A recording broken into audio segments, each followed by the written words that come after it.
boys and girls, welcome back to the third episode of Two Normal Guys podcast. Doing something a wee bit different this week. Don't really have much to talk about. We can do a couple of daft topics in our episode. But we have already ran out of ideas. No, that's not already fucking run out of ideas. But this week we're going to be talking about American football. So for those that you don't know, American football is obviously like the NFL. We thought it might be something just fun to talk about because the level of interest in the UK and obviously like Europe has grown over the past couple of years. I guess it's a good topic. And me personally, my brother, really into it, and we have been for quite some time. And it's just, I think, once you actually, it looks complicated. There's hundreds of like breaks and stuff like that, but once you actually figure out how to watch it and you know the rules, it's one of the most entertaining sports to watch. Yeah, I know absolutely nothing about American football either, so we're kind of going to use this as a platform for Jack to teach about the sport, because I'm coming in probably from a naive view that it's just so boring and there's like 3 plays and then there's a break and like the games are like 4 hours long and all this kind of stuff. So I think we're also going to touch on other American sports as well. It's not just going to be American football. We'll talk about baseball and basketball and the kind of culture moving towards the UK, but mostly Jack's going to be trying to teach me about this extremely boring game that he's going to try and convince me is amusing. Yeah, so I'll give you guys a brief overview. So the NFL, so National Football League, was split into 32 teams, right? And there's teams from all across America, and obviously that involves when teams play each other, they can play anybody.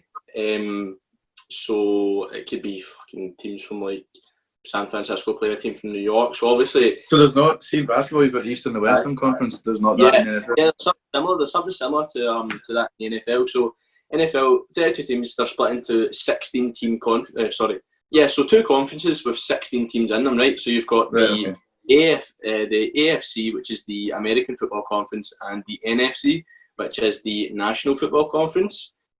Each of those conferences have 4 divisions in them. So you've got AFC West, AFC North, AFC East, AFC South, and vice versa, like NFC East, NFC South, NFC West, and NFC North, right?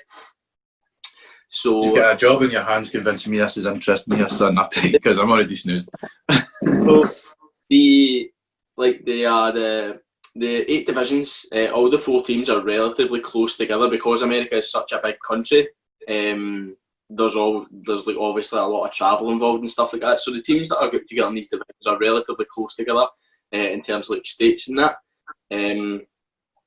But yeah, like I said, like the common misconception with this is like the games are like they last for ages. They do last for ages. Don't get me wrong. The one aspect I would change if I could is the fact that there are so many adverts and stoppages in play. But that's just how the game's played. So the team I support basically are called they were called the Oakland Raiders. They're now called the Las Vegas Raiders because they just moved. So they've relocated from Oakland, California to Las Vegas, Nevada. Now this is something that's really common with a lot of NFL teams, and it's something that I don't necessarily agree with, the fact that the owners can choose to relocate. It's American sports in general, they can choose to relocate a team whenever they please if it's good financially. So it's like, say if like Celtic moved to it's like see if Celtic moved up to like Inverness or something, or like we're fans only just going to support Rangers because like they've moved. There are some fans that want to move with the team. There's also some fans that don't like the fact that the Raiders have left Oakland. It's not the first time that the Raiders have actually left. They were obviously they're based in Oakland, formed in 1966. They've played there up until about 1981 when they moved down to Los Angeles, known as the Los Angeles Raiders, and then moved back to Oakland in 96. And then obviously so LA Raiders, that's from Drake and Easy and all that, isn't it? Yeah. They've got the Raiders gear on, so that's the same team, right? So what's the benefit of why they're moving? Is it financial or is it? It's just a lot of it is financial reasons. They're getting a big new stadium built in Las Vegas, and the stadium looks amazing. It looks so good. It's like a big dome. It's got like, mate, honestly, I'll send you if anybody wants to have a look at the stadium, we'll link it down below. Because some of the stuff they do is amazing. So, can I ask you, as a fan, what's your opinion on the relocation? I don't really mind it. I don't really mind it. I'm excited. Obviously, like it's a shame that they're leaving Oakland because see the Raiders fan base, like and they used to play in the Oakland Coliseum, and it was known as the Black Hole because obviously the Raiders, their colours are silver and black. Known as like the Black Hole. It's like the sort of, it's almost like see like the Green Brigade or like the Union Bears for Rangers. It's like that. It's like sort of ultras thing. But like that makes sense because when you think about it, if you grow up in how far is Oakland from Las Vegas? Oakland from Las Vegas probably about a 3 hour drive maybe. Like the States. See, even at that, if you most people I would imagine it was probably like here where you kind of support who your dad supports, or kind of almost like so. If you're growing up with a team on your doorstep and then they suddenly move, because in theory they could move from Los Angeles to New York. There's nothing stopping that, is it? So to me, that's absolutely incredible when you think about it. But money talks, bullshit works, isn't it? It is 100% for financial reasons. Don't get me wrong, like the city of Oakland is a shithole. It's a shithole. There's so much crime in the city. Like there's so much good, but it is a really, really bad area of America. There's so much gang. There's like a lot of gang warfare. It's not a very nice place to grow up. But I think it was just financial reasons. The stadium they had in Oakland, the Coliseum, was falling apart. Like literally, it had been there since like 1966 or something. Only been like touched upon once, and it was just really getting quite serious. It was like health and safety concerns. So they just decided to move to Las Vegas, and they're going to get a nice new stadium. Obviously, the coronavirus kind of put a stop on the actual construction of the stadium, but I think it's like nearing completion now. So it says here that Oakland have got one of the top 20 highest rates of violent crime in the US. Yeah. So yeah, that makes complete sense. Exactly, mate. The city of Oakland is just actual nuts. Like it's so nuts. But yeah, so that's just basically the team I support. The Raiders, they're shite. Like they're shite. They've won 3 Super Bowls, but see during like the 70s and the early 80s, the Raiders were amazing. Like they were like the team in the NFL. But up until I think our last we got to the Super Bowl in 2002, but we were beaten badly as well. Was that your last Super Bowl? Aye, that was the last Super Bowl. Was that 18 years ago? Yeah, mate. So we were bad for quite a while. The team my brother supports, the Denver Broncos. They play in the same division as the Raiders. So the reason I started supporting the Raiders was because initially, like, obviously Harry supports the Broncos and I'd watched the Broncos matches with him, right? But they'd always play the Raiders, and that's like a really big rivalry because they're in the same division. And I just like I would see how, and it was getting like he would really hate this specific team, and I'd just cheer for them. I'd be like, no, I want them to win just because it pisses him off. And then, the more and more I watched it, I was like, I don't mind these guys. Like, I think they're actually a decent team. So I just kind of started supporting them like that. I remember watching it. I remember the first game I probably watched fully was we were all yours for a pre-booze, right? Mm-hmm. And we were watching it on the telly, and it was class because, like you say, there's like kind of 15, like a 5-minute spell where you throw the ball, whatever happens. Yeah. And then there was like a big break, but because it's a big break, we could all turn around, start talking, having drinks, and like playing drinking games. Yeah. And then go back to the thing. But see, if I had to sit down like myself and watch it, I've tried watching Super Bowls, and there's that 5 minute spot, and then in the 15 minutes you're just kind of sitting in your bed, like twiddling your thumbs. Do you know what I mean? I know. That's probably the biggest problem with it for me. Yeah. No, I definitely agree with that. I definitely agree that it's just because everything's so commercialised in America. Like they just want advert breaks. They just want. It's like also the game's played. I'll just explain briefly how the game's played, right? So it does look really, really complicated, but the more you realise, it's actually quite not an easy game to play, but the rules are like easy to get into once you actually realise what's going on. So in American football, obviously the object of the game is to score touchdowns. No, not a touchdown is. It's when the guy throws the ball into the end zone. It's like the wee painted bit with their name on it. It's like that's what a touchdown is. So those are scored if the ball is either thrown and caught in the end zone. So the end zone is what it's like. You've got the field. You've got the 2 wee painted bits at the end of the field, and that's how you score a touchdown. So it can be scored by either throwing the ball into the end zone it's caught, or running it into the end zone. So basically how it's played, right? So in American football, you get 4 downs, so you get 4 chances to progress the ball 10 yards, right? And each of those chances are called a down. So it's first down, second down, third down, and fourth down, right? Normally, the three downs, so 1, 2, 3, the three downs, they can be passing plays or they can be running plays, right? But normally on the fourth play or the fourth down, the team punts the ball to the other team and then they get chances because, say, if I was to try and get, say I had 3 yards to get on fourth down and I didn't get that, the other team will then recover the ball from that position. So that could be really, really close to the end zones, which would give them obviously a better okay. So that's mainly the reason teams should punt that away to try and make it as hard as they can for the other team to score. Like I said, fourth down, 4 downs to score or to try and get 10 yards.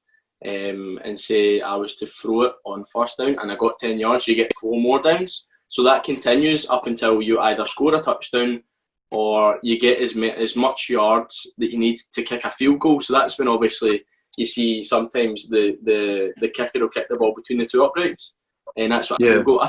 A touchdown is worth 6 points, and they kick a PAT, so a point after touchdown, which will equate to 7, and a field goal is worth 3 points. So it's kind of the same as rugby. It's something similar. Like obviously there are a lot of systems with the kicks and stuff is pretty much give and take the same. Yeah. What do you think about the commercialisation of it? Do you think it's too commercialised? So I've got a stat here that says that 30 seconds of the halftime show at the Super Bowl to purchase for your company is $5.6 million. Aye. And you can't just buy that. You need to have bought another. I believe it's about 100. I think it's about 100 million for the past 12 months throughout the season. Mm. It's incredible, eh? It's too much. Definitely. It's like, don't get me wrong, the Super Bowl, it's like a huge event. It's watched worldwide. Obviously, it's nowhere near as popular as like the World Cup or like stuff like that. But it is a huge event worldwide, especially in America. Like everybody watches the Super Bowl over there. But I do believe it is far too commercialised. Like you said, it's like literally millions just to get a 30-second advert during the halftime show. No, I just believe there's far too much money in it. But the way the NFL's run is it's a business first of all. Like it's a business first and foremost because they want to make as much money as they can.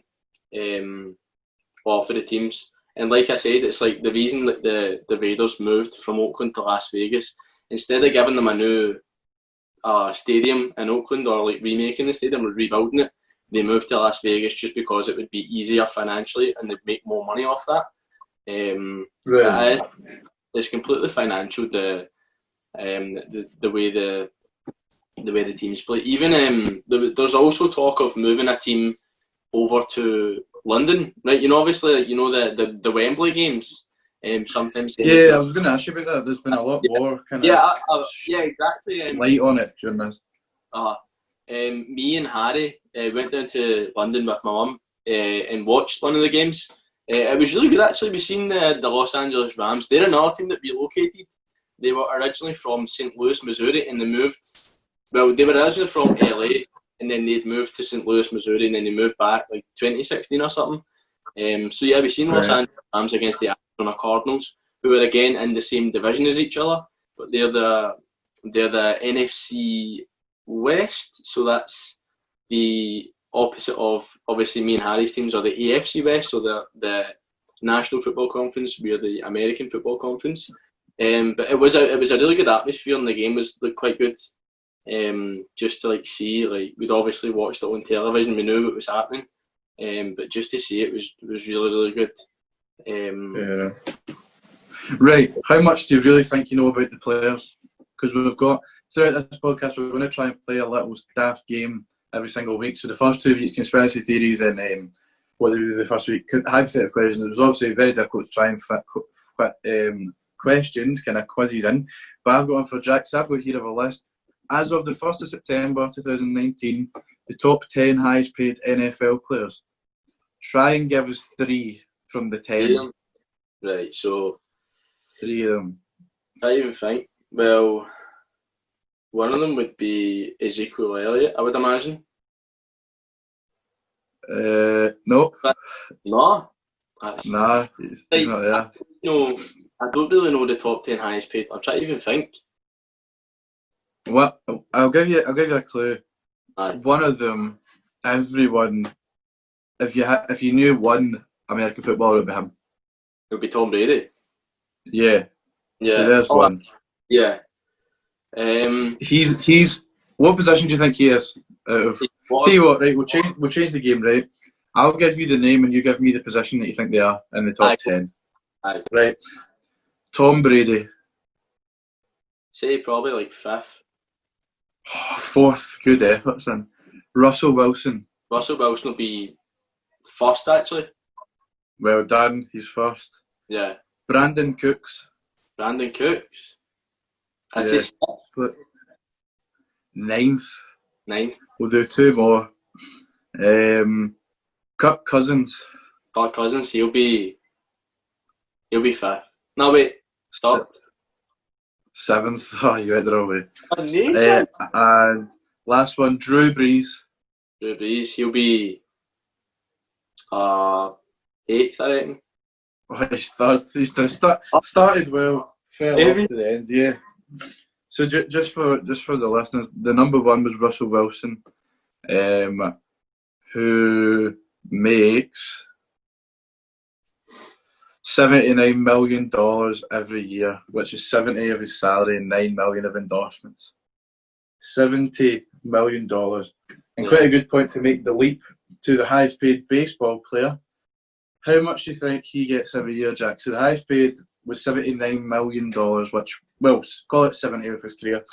So that's Russell, whatever his name. Mike Trout's highest paid MLB player. Oh, which is he's getting per season. Like 300 million, man. There's no 37. Really?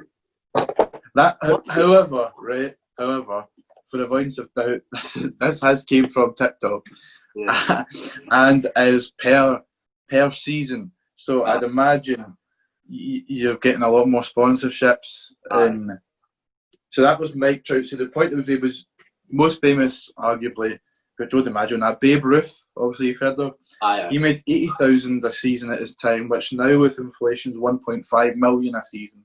And this boy Mike Trout, I've never heard of, could be showing my naivety, he's probably the Ronaldo, is 37.7 million a season.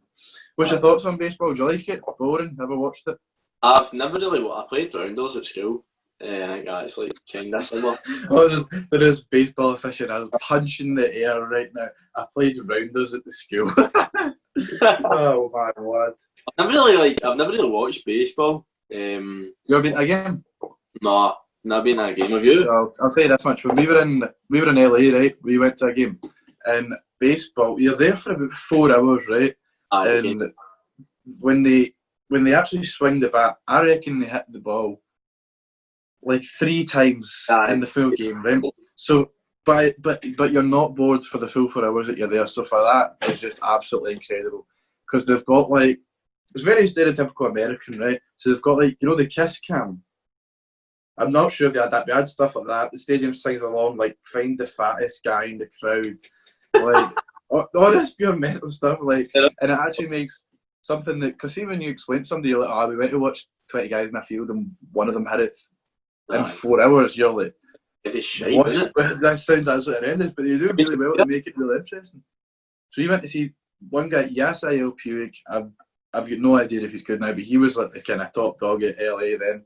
We were there, and got to say, I've never really watched it. When I got home, I try to watch it and stuff like that. Like I think they've got their own show. Like you get Man United TV, I think they've got Dodgers TV, but it's not the same. It's not the same when you're not there. And like, I don't know if you're ever in America, I'd highly recommend it as a day out because it is amazing. And you go and get the big jersey and all that kind of stuff.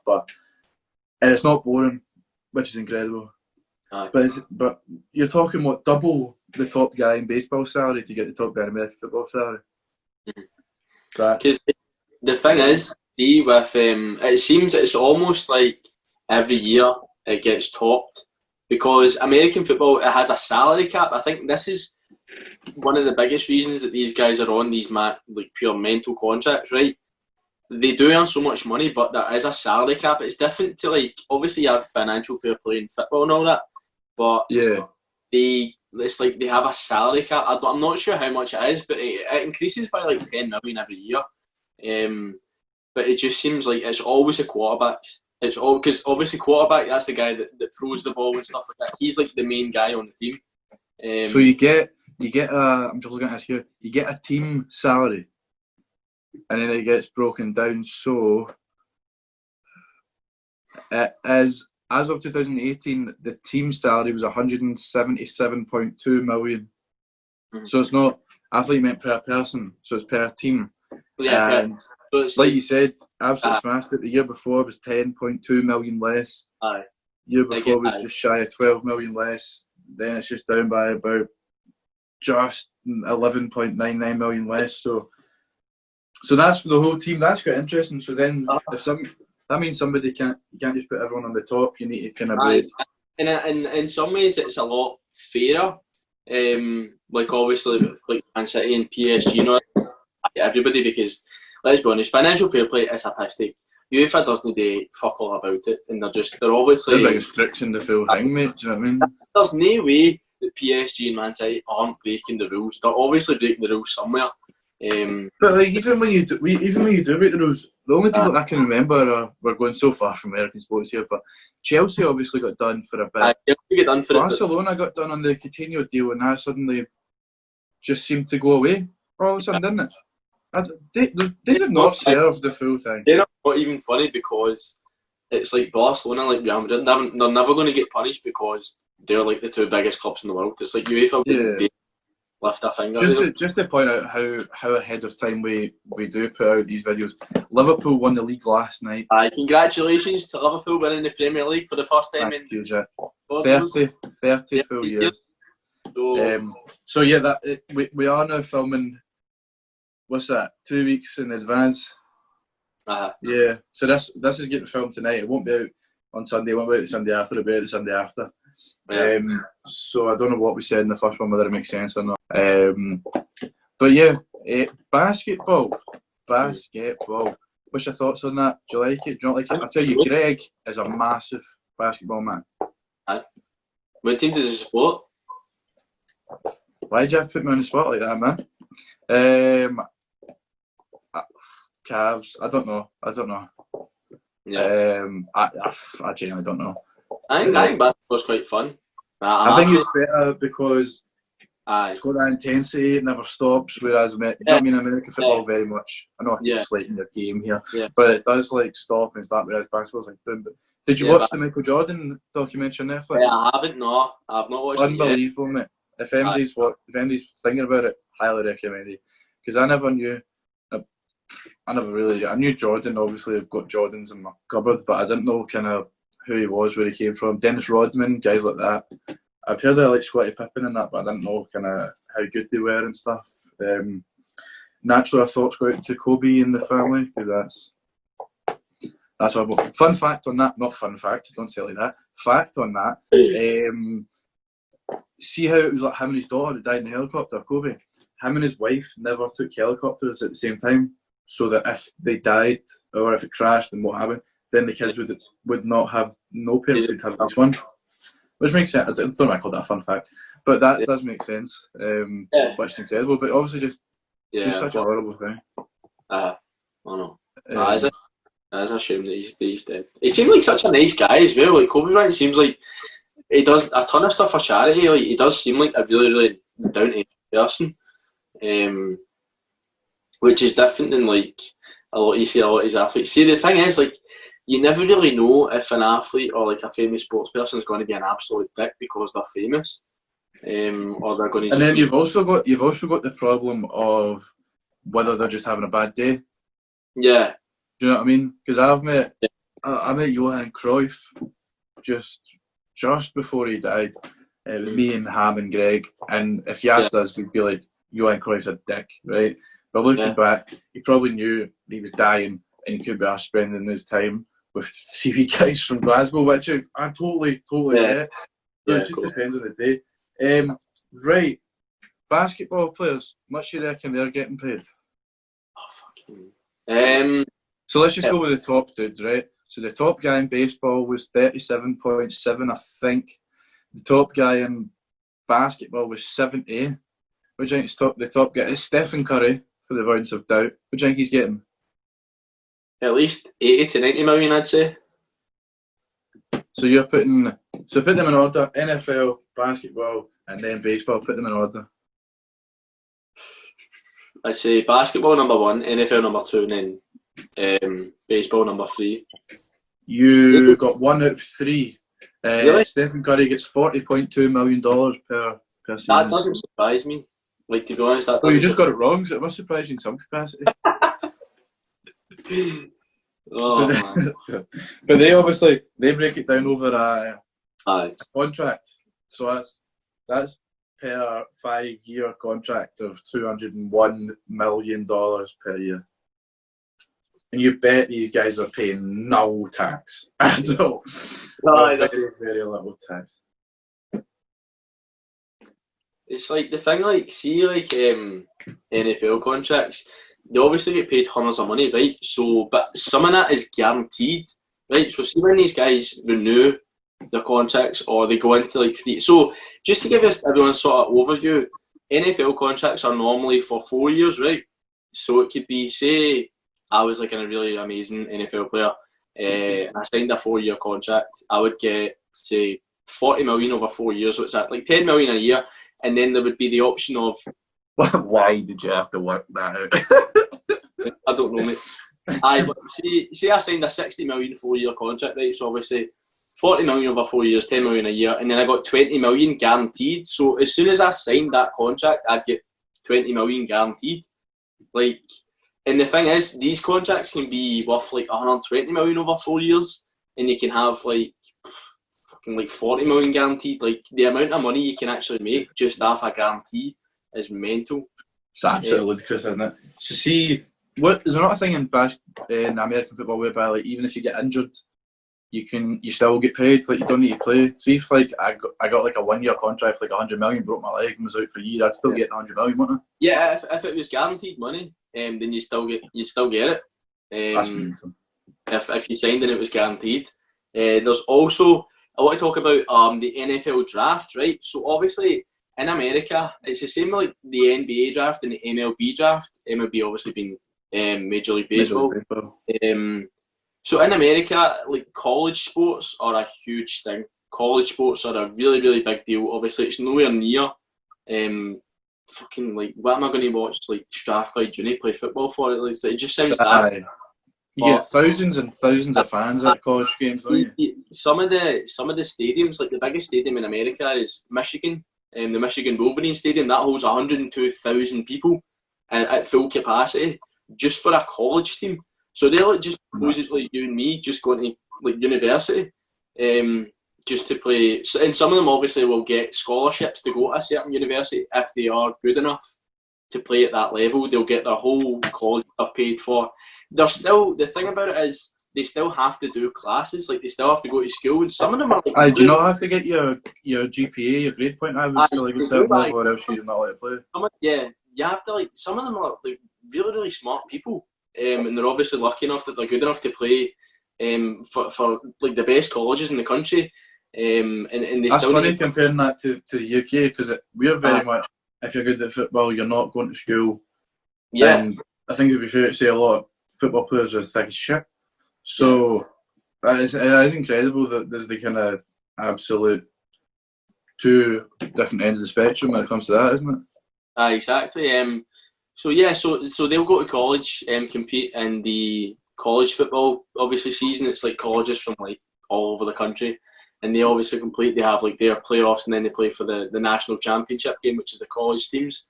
And then the best players in the country will enter. So it's usually like 3 years, I think, they play college. And you've got your freshman year, your junior year, and then 4. So freshman, junior, sophomore. As you can see, we've done absolutely fuck all research. So they go to college when they're like 18 or something. So freshman, junior, sophomore, and the senior year. So seniors are like 22. What's the third one? Sophomore, I think. Sophomore? You're nugget. No, freshman, sophomore, junior, and then senior. That's what it is. Is it not sophomore? Sophomore. Mate, it might sophomore. Sophomore. I've seen Family Guy. I know it's sophomore. Aye. So freshman. So 4 years of eligibility. Can't even speak, man. I've violed you. So most college students, they'll declare for the NFL draft when they're like 22. Some of them declare in their junior year because they're that good, or they don't really want to play like an additional season and potentially risk like a long-term injury, or like an ACL or something that would affect them playing in the NFL. So some of them will just take it upon themselves to remove them from their final year of school and just declare for the draft, go in like a year earlier. So like I said, the best players in the country, they'll declare for the NFL draft. So the NFL draft is when all 32 teams get multiple picks. So there's 7 rounds, and I think I don't know how many picks, but there's 32 picks in each round. So 32 times 7 is fucking God knows what. Work that out yourself. But it's a lot of picks, like 200 or something like that. I think. I'm not going to 224? Yeah. I just realised the camera wasn't on me, so it was like I just used the calculator when I didn't. So a lot of picks. And the way the draft order works is the NFL teams, they play 16 games, right? So it's obviously like 16 games. And the NFL draft order is the first choice in the NFL draft, or the first pick, goes to the team that had the worst NFL record. So in some ways it's a lot fairer than like football games where you can just buy like the best players, the best teams. Players. Yeah, that's one thing I always did like about it, actually. Yeah, in that aspect, the teams that are like absolutely terrible always get the chance at a really, really good player coming out of college because it's so fair.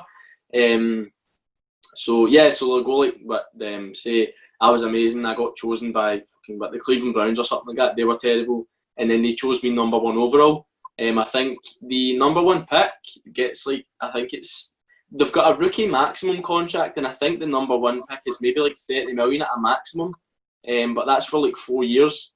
But the rookies are capped. Buttons, mate. That's nothing, bro. So they're capped. So obviously it's rounds 1 through 7. They'll get picked. Some of the best players aren't always picked in the first round. I think Tom Brady was like a 6th round pick. He wasn't rated at all coming out of college. Like the amount of people that you see becoming these really, really good players don't often get picked to like the 4th and 5th rounds because a lot of people overlook them. Many people the NFL scouts sort of favour size and like athleticism over like actual like IQ and that. Just like football IQ and just like knowing the way or knowing how the game's played. They just want the fastest guy or the strongest guy. They don't really value. Football. Like you were saying about the old rounds, there's a term called Mr. Irrelevant. Yeah, title bestowed on each year upon the last pick of the draft. The last pick of the draft, Mr. Irrelevant. So that's a fun fact there. So if you're ever unlucky enough to get chosen in the last round of the 7th, or the last pick of the 7th round, you'll be called Mr. Irrelevant because you're pretty much irrelevant. Tom Brady, what number do you think he was picked? He was picked, I know it was a 6th round, maybe 6th round, 24th overall. Oh, that's his 199th. 199, so that'll be, there's 224 picks, so that'll be... So it's yeah, you're right, the 6th round of Michigan. Yeah. And he's now, 4 or 5 paid? Yeah. It's absolutely incredible. But he's won 6 Super Bowls, arguably the best quarterback of all time. Do you not got a brother that's not as good? I swear Tom Brady's got a brother that's not as good. He may, I'm not sure. I'm not entirely sure. There's obviously like... Kyle Brady. His stats, you know what I mean? What you know what I mean? 343 reception, 3,519 yards, 25 touchdowns. Yeah. Not very good, to be honest. Is that not good? What's Peyton Manning, there's a name I've heard of. Yeah. Just going back to the basketball very quickly. I found this out the other day. Michael Jordan obviously played in a time before football, before basketball was worth a lot. Yeah. What do you think his net worth is at the moment? $1 billion, I think. $2.1 billion. Yeah. Now, bear in mind, the highest paid guy just now in basketball was what, like 40 a year. Mm. So business-wise, that's just absolutely incredible. Obviously, Jordans and stuff, but that is actually really, really cool when you think about it. Who's your favourite NFL player of all time? If you had to pick anyone. NFL all time? Yeah. That's a tough one. Like, I'm weird. I never really take favourites. I've got a lot of players that I like, but I don't really have one specific player. Players that I've liked, Charles Woodson, he played cornerback. So for those who don't know, like, you have the quarterback, you've got your offensive line. So you've got, obviously, if you watch American football, you'll have 5 guys that line up in front of the quarterback. That's known as your offensive line. And there's normally like 3 or 4 guys on the defensive side that are trying to get and like beat those guys and tackle the quarterback. And you've obviously got the wide receivers are the guys that run the routes and try and catch the ball. And Charles Woodson was a cornerback. So he's the guy that defends the wide receivers. He runs with them and tries to like bat the ball down or intercept the pass. So he was a really good cornerback for the Raiders. He was really good. He retired in like 2015, but he spent a lot of his time with the Raiders. It's difficult having like favourite players because the Raiders are fucking terrible. Like, they're so bad, it's not funny. Right, just to potentially finish, I would like to test your Oakland Raiders knowledge. Go for it. You alright with that? Right. Aye. 5 questions. 5 questions that year. Which team is the one that originally drafted running back Bo Johnson 1 year before he was drafted by the Raiders? Kansas City, Tampa Bay, or Cincinnati? I want to say Kansas City. It was Tampa Bay, 0 for 1. I've got a feeling this might be an absolute cracker. Can you name the former Raiders assistant coach who once coached an East Bay high school team to a 0-10 finish? Tom Walsh, Bill Walsh, or Tom Dams? Bill Walsh. Correct. 1 for 2. We need to finish on a positive. Come on. Question 3. Who was the last Raiders receiver to amass 1,000 yards or more receiving? Tim Brown, Randy Moss, or Jerry Rice? Who, I might add, I have met Jerry Rice. Would have been Tim Brown. It was Randy Moss. Randy Moss? I met Jerry Rice. Weird story. I met Jerry Rice in Las Vegas when I was like 15. Yeah. And I didn't know who he was. And you had to pay like a $5 to get a photo with him. So I just done it. And I was like, oh my god, sure I said. Right, well, 1 for 3. You need these 2 to finish on a positive surplus. The Raiders set an NFL record by losing at least how many games in 7 straight seasons? 10, 11, or 12? 11. Correct. That an NFL record by losing at least. They're actual shite. They're so 11 bad. games per season. I know. We only play 16, mate. For 7 straight seasons, bro. They're so bad. It's not funny. I thought that meant across 7 seasons. That's so shit. That's so bad. From 2003 to 2009, right? So you're two right, 2 wrong. Final question: who scored the last Oakland Raiders touchdown before they moved to Los Angeles in the 1981 season? It's a tough question. Arthur Whittington, Mark Van Eggen, or Malcolm Barnwell? Who do you think it is? Malcolm Barnwell? I don't have a clue. It was Mark Van Eggen. So you get 2 out of 3. It was a very tough final question.